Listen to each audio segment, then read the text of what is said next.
Olá, eu sou Tereza Nogueira, mulher, mãe, delegada de polícia. Mas isso tudo você já sabe.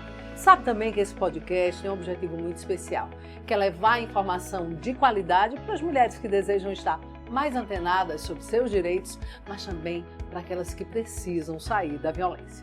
Portanto, sejam todas e todos muito bem-vindos ao podcast Chama a Delegada. Bem, hoje nós teremos mais um episódio desse quadro especial em parceria com o Comitê Vozes do Núcleo Mulheres do Brasil, Recife. E para falar um pouquinho sobre ele, eu chamo a querida Andressa. Fala pra gente, Andressa, como é que esse quadro funciona? O Grupo Mulheres do Brasil tem o prazer de apresentar, junto com o Comitê Vozes, esse quadro que inspira e vem inspirando tantas mulheres.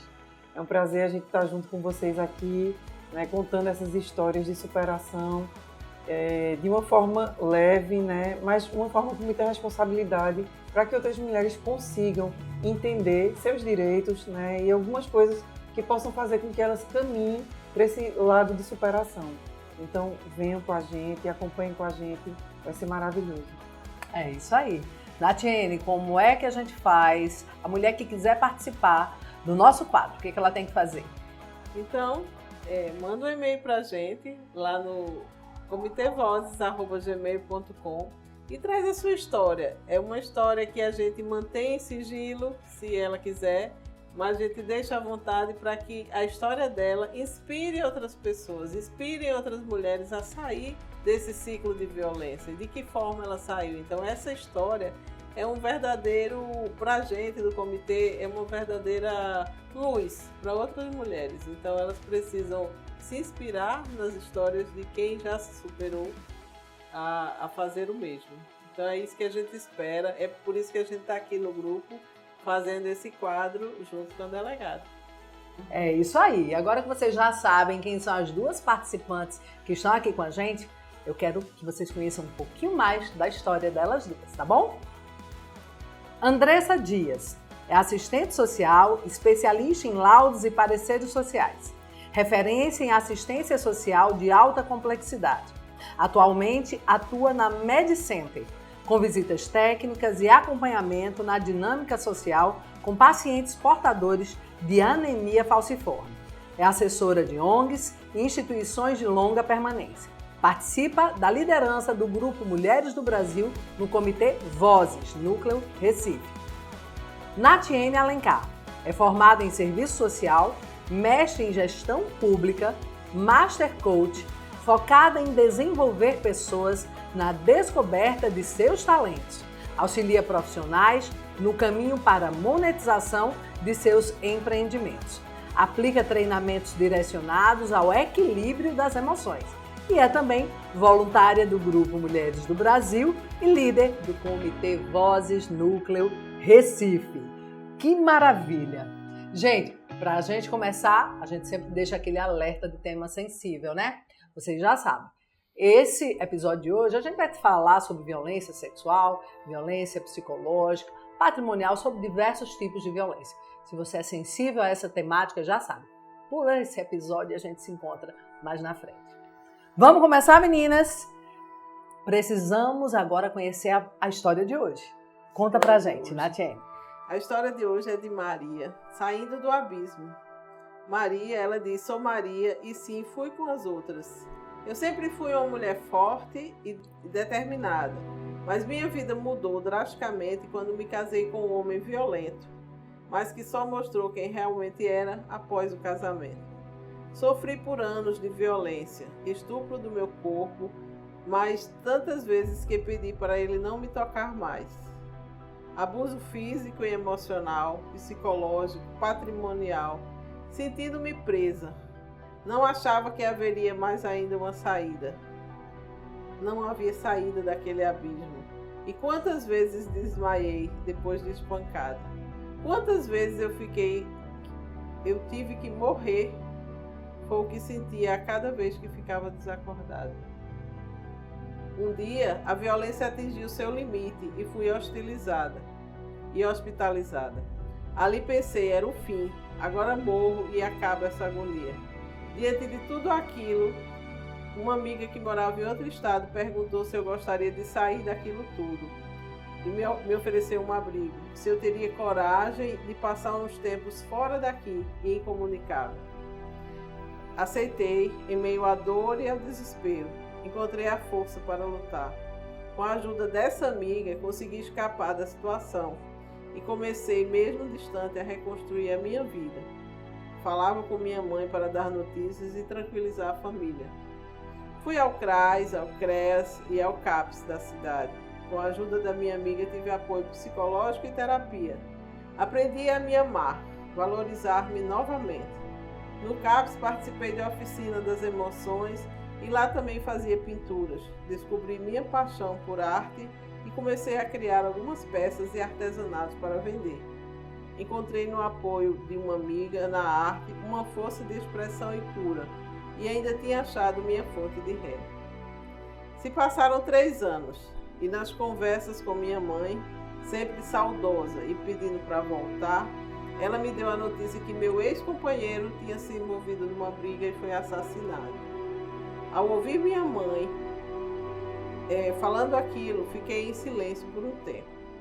Respirei e respondi com uma voz embargada que, da forma que ele vinha se comportando, esse seria seu fim realmente. Minha mãe disse: agora está na hora de voltar, minha filha. Volte para casa.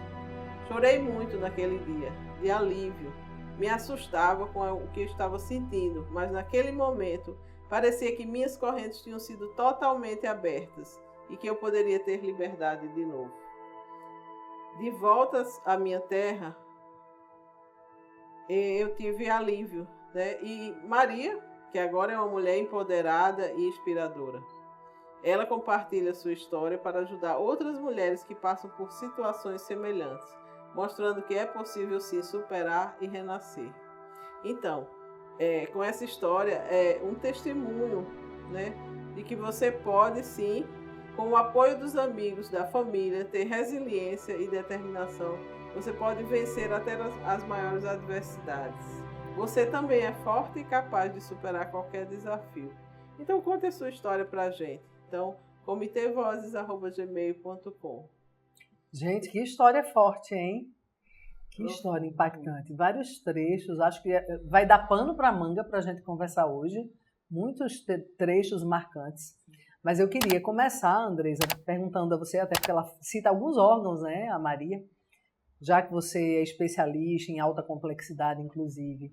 No serviço de alta complexidade, qual o protocolo que uma mulher como Maria, que passou por tudo que ela passou, poderia ter seguido para sair mais rapidamente dessa violência? Então, tem vários recortes, né, nessa história dela e bem fortes. Nessa leitura que a gente faz, a gente começa a identificar o caminho que ela veio fazendo. Ela citou CRAS, CREAS e CAPS. Muito provavelmente ela foi indicada ali junto com essa amiga e com a comunidade, né, onde ela estava na localidade, ir até o CRAS.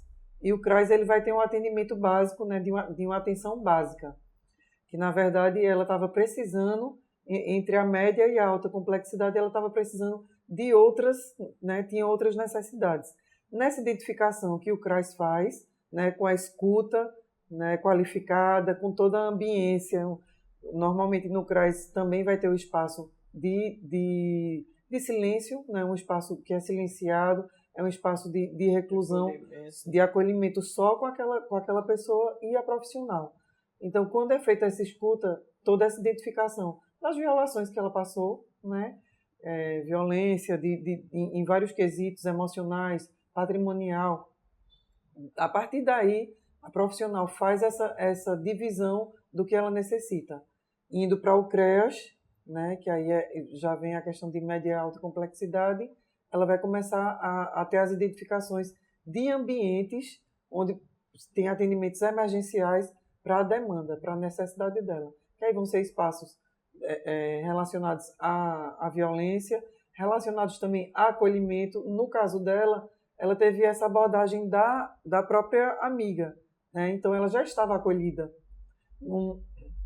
pelo histórico em uma outra cidade, em um outro estado. Então, essa questão de ambiência, de acolhimento, ela já estava. O CREAS já faz esse desligamento de uma necessidade, de uma acolhida no espaço de longa permanência, né? Que seria, não é o caso. Mas aí, como existem as violações, dentro desse recorte também a gente encontra na comunicação a questão do CAPS, né? Já que ela teve estupro, a questão das violências psicológicas, o CAPS ele vai fazer esse auxílio. Normalmente tem os profissionais, desde o médico, a terapia ocupacional lá dentro, onde ela vai estar encontrando esse ambiente de acolhida técnico, né, de saúde, até a questão de uma necessidade de terapêutica medicamentosa, ela vai ter lá dentro. Tudo isso no CAPS? Tudo isso no CAPS, porque normalmente dentro do CAPS, do escopo do CAPS,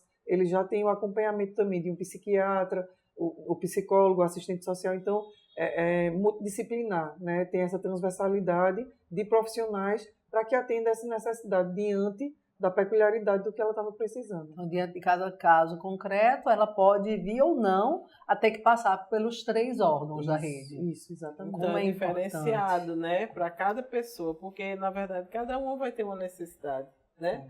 Ela teve esse espaço, ela saiu, mas, por exemplo, aqui teria pessoas que podem estar sendo assistidas aqui, mas não precisam sair da cidade, né? Podem estar sendo também recebidas, né? Isso. No prédio aqui.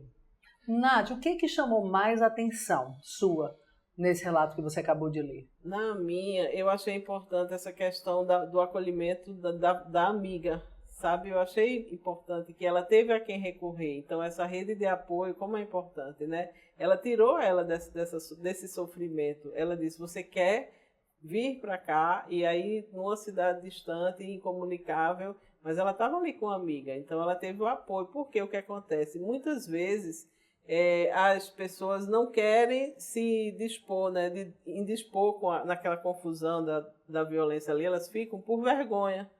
Né? Elas não querem abrir com ninguém, não quero que a minha amiga saiba, eu não quero passar vergonha, e aí elas vão se fechando no mundo delas. E ela teve a quem recorrer. A amiga ofereceu ajuda, porque já sabia, provavelmente, e aí ela aceitou. E que bom que ela aceitou, né? Ela, porque em alguns processos a mulher não aceita. Não aceita, porque tem a questão do ego, né? Do orgulho. Não, porque eu estou passando por isso, né? Então ela aceitou. E outra coisa também que eu achei legal, quando ela foi para a arte lá, para o artesanato, ela se descobriu ali. Então ela fez daquilo ali uma fonte de renda.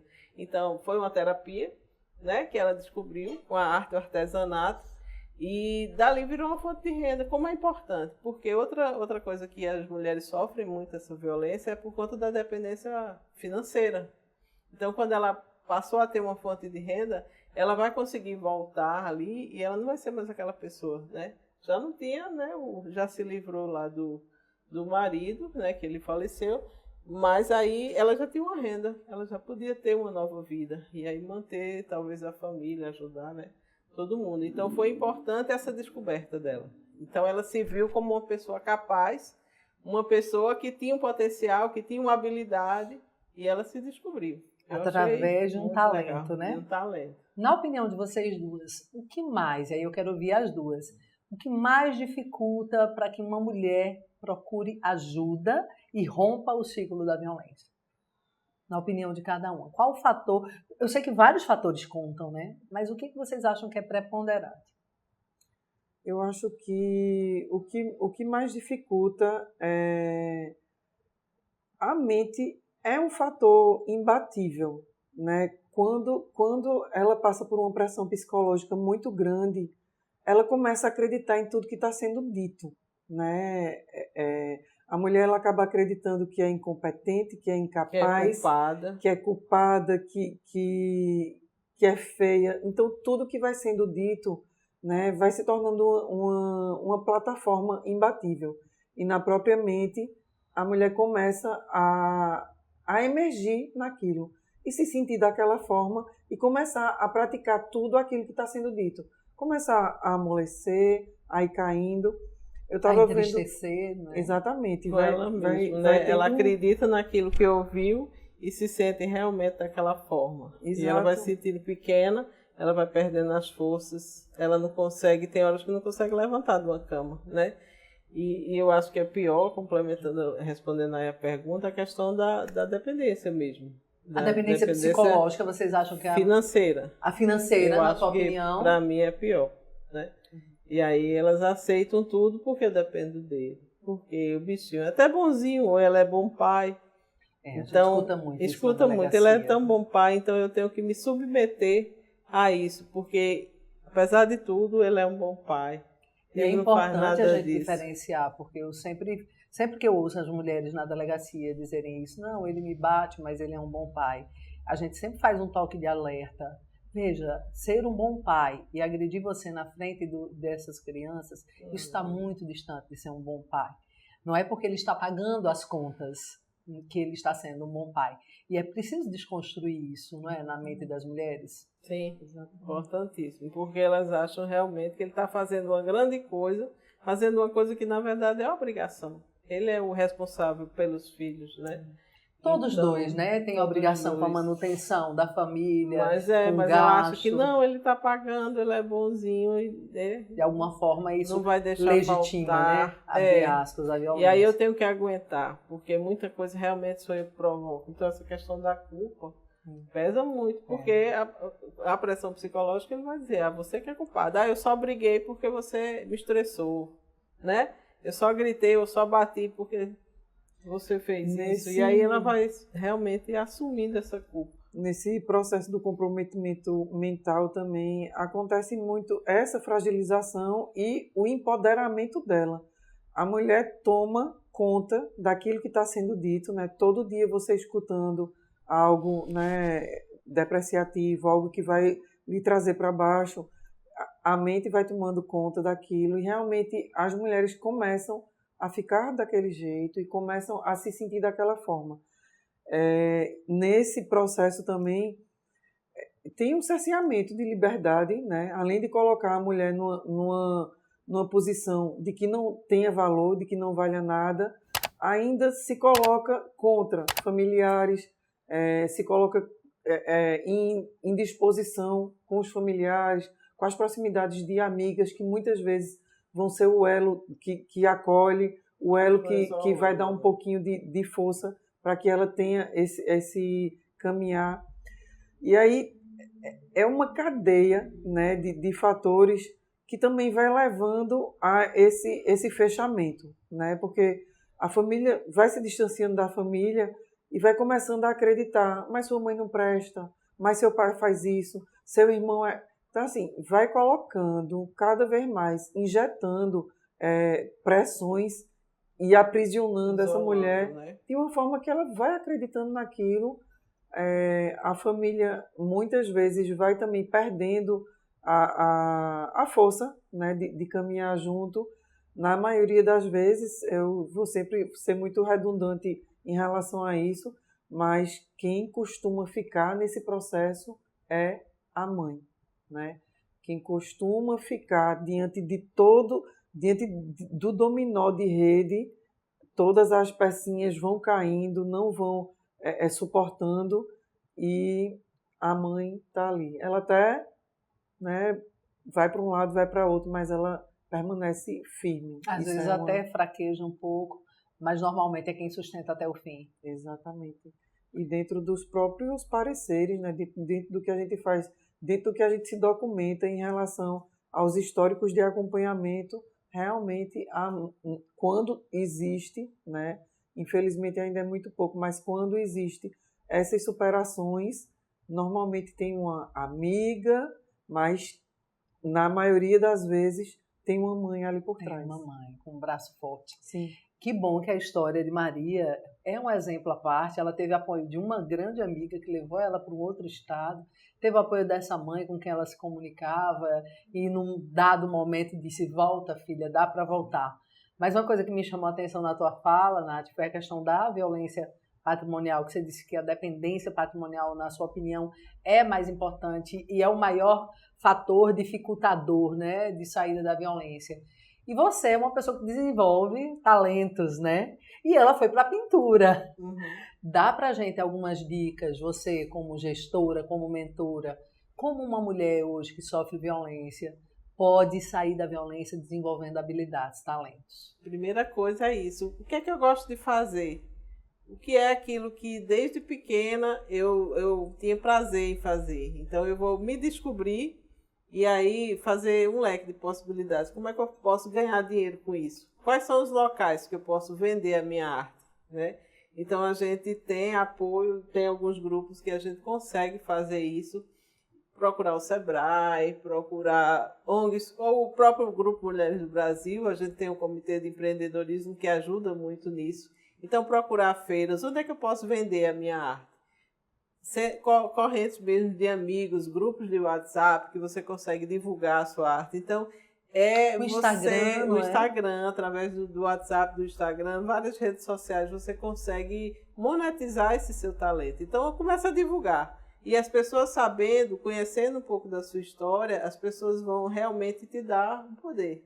Né? Elas vão reconhecer, poxa, essa pessoa precisa de uma... Né? E sempre contando a história, porque quando você conta a sua história, as pessoas também vão lhe ajudar mais. Então, é uma história que inspira, é uma história, poxa, essa mulher saiu por conta disso, então eu vou ajudar. Né? E aí consegue, através desses grupos, você se levantar. Então, é importante, primeira coisa é isso. Eu gosto de pintura, eu gosto de cantar, eu gosto, sabe? O que é que eu gosto de fazer? Eu gosto de tirar fotos, aprender, fazer um curso, procurar cursos gratuitos, que tem muitos hoje na internet. Então, eu consigo me empoderar fazendo treinamentos, vários cursos profissionalizantes. Você consegue hoje gratuitamente. Então, através disso, dessa sua arte, cozinhar.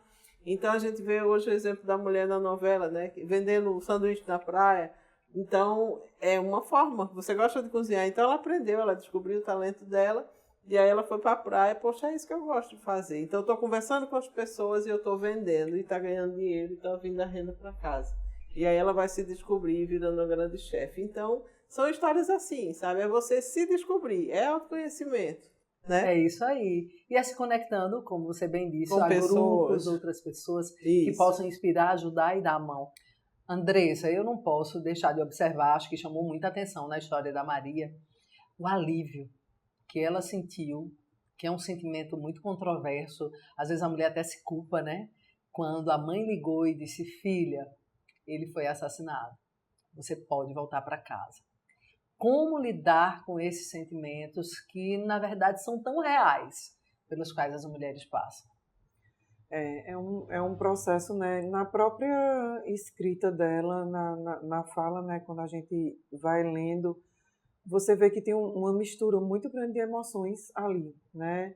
O choro contido, o respirar, né, que ela cita, e muitas vezes ainda existem sentimentos. Ali ainda existia a emoção de quem acreditava, né, lá no finzinho das esperanças, de quem acreditava em reconciliações, porque muitas vezes a volta dessas mulheres para esse ambiente violador é uma crença, né? É o acreditar na possibilidade de volta, de mudança, de reajuste, muitas vezes de ver os filhos crescendo num núcleo familiar, né, considerado saudável. Então, quando ela fala, né, do respirar, do chorar, do responder em relação ao que ele estava, a como ele vinha se comportando, né, tem um alívio, mas tem um mix muito grande de emoções, né, de sentimentalidade nesse processo. E muitas vezes tem mulheres que veem nisso realmente a liberdade. Infelizmente, gostaríamos que fosse de uma outra forma.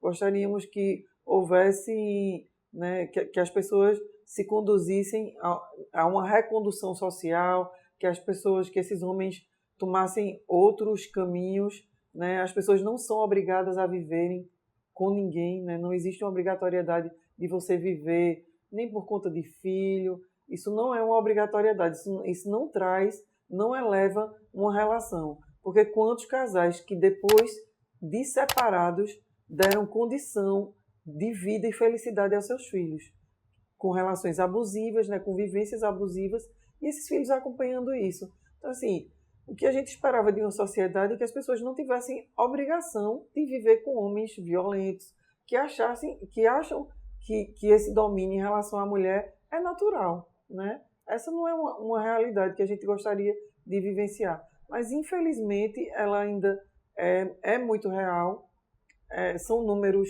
gigantescos em relação a isso e estamos longe da realidade que a gente gostaria, mas a gente tem que esperançar, né? Tem que ter essa crença aí e buscar os caminhos, é diálogo, é continuar conversando com as mulheres, é continuar discutindo sobre e que a justiça possa ter possibilidades maiores, né, de conter isso, né, que tem condições maiores de estar contendo isso para que as nossas mulheres possam ter liberdade, para que elas possam caminhar, ir e vir com tranquilidade.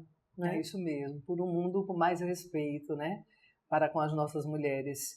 Então, que essas mulheres, assim como Maria, que bom que Maria teve uma amiga, teve uma mãe que estava sempre em contato, mas independente de uma mãe e de uma amiga presente e fiel, a gente tem os órgãos de proteção, é preciso que a gente fale para as mulheres procurarem a ajuda da polícia.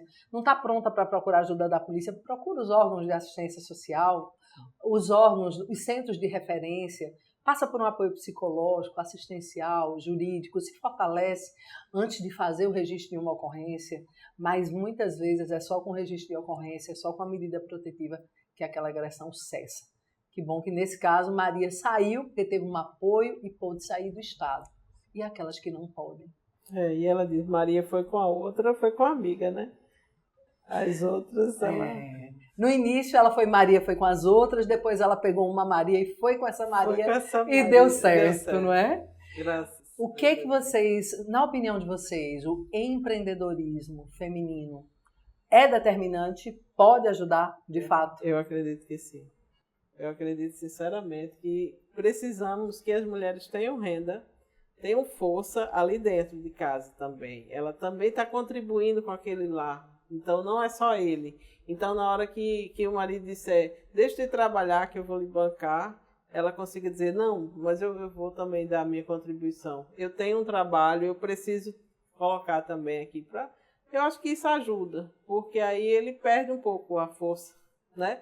De dizer, sou eu que mando, você não vai fazer nada, você não vai estudar, não. Eu posso ajudar, eu ajudo em casa, então eu também tenho voz ativa, como diz. Minha mãe sempre falava isso. Ela dizia assim, não seja dependente de homem nenhum. Então, desde pequena era o que a gente ouvia. E ela diz hoje para minha filha, para a neta, ela sempre diz, olha, vai estudar, vai trabalhar, vai ter seu dinheiro para não depender de homem nenhum, porque isso não presta. Que entendeu? Bom, né? Então a independência financeira pode levar à independência psicológica? Sim. É um caminho?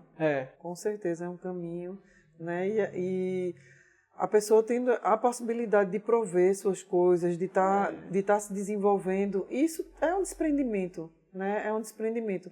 É algo que parece retrógrado e antigo, mas é algo que acontece muito ainda, porque tem mulheres que justamente nesse cerceamento mental de que você não presta, você não serve, você não tem valor, né? A mulher vai introjetando isso e vai se sentindo dessa forma. A partir do momento que ela entende o valor que ela tem, ela entende esse caminhar dela, ela consegue encontrar o que gosta de fazer, né? Fica muito mais fácil, ajuda, auxilia muito o caminho, né? A encontrar uma renda, a buscar prazer, né? Fazer o que gosta. Sim. Esse fazer o que gosta é importante, porque ele dá uma felicidade realmente, é você estar fazendo aquilo, não estou fazendo só por dinheiro, mas aquilo ali é uma terapia também, porque isso me relaxa, né?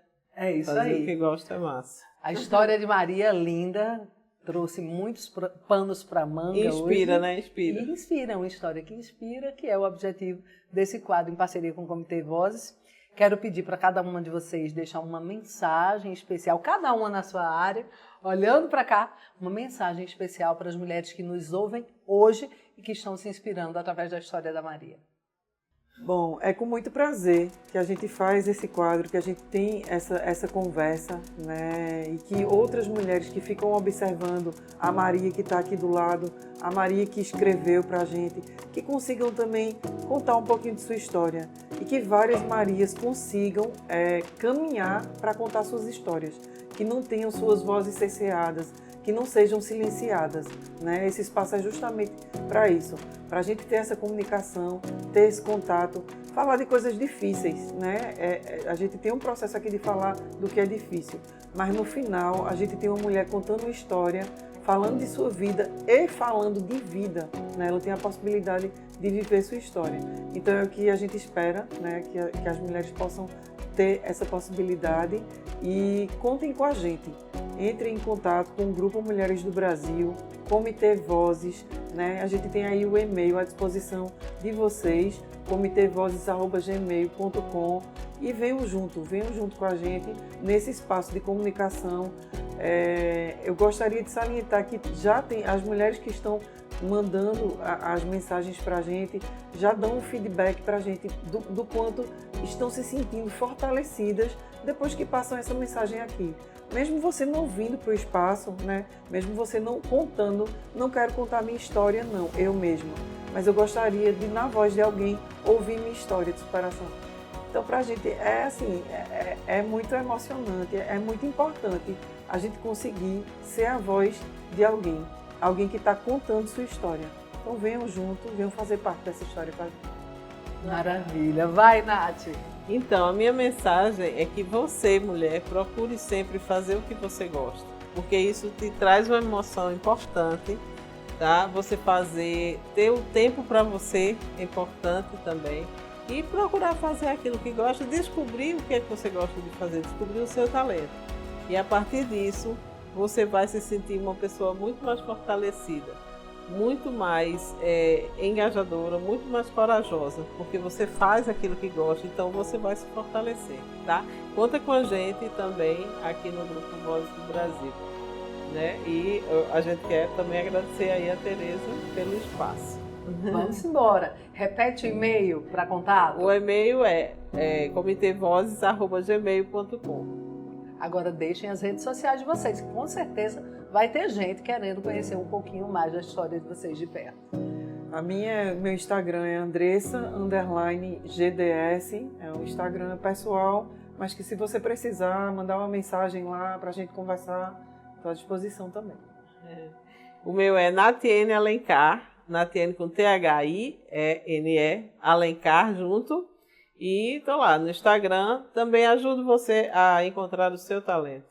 É isso mesmo, gente. Ela desenvolve talentos, hein? Então não percam a oportunidade. E aí, vocês gostaram do episódio de hoje? Gostaram desse bate-papo, da história linda que Maria trouxe pra gente, com garantia de sigilo, tá? Você pode escrever para o Comitê Vozes do Grupo Mulheres do Brasil Núcleo Recife e vir e participar de uma conversa aqui conosco. Mas você pode também só mandar a sua história, como a Andressa falou, com garantia de sigilo, que alguém aqui vai dar voz à sua história. Meninas, muito obrigada, Andressa, por sua participação Obrigada aqui hoje. você. Obrigada, Nath. Tenho certeza que as experiências partilhadas por vocês aqui acrescentaram muito na vida das mulheres que nos assistem. Muito obrigada pela participação e até o próximo mês com mais um quadro do Vozes que Inspiram, em parceria aqui com o podcast Chama a Delegada.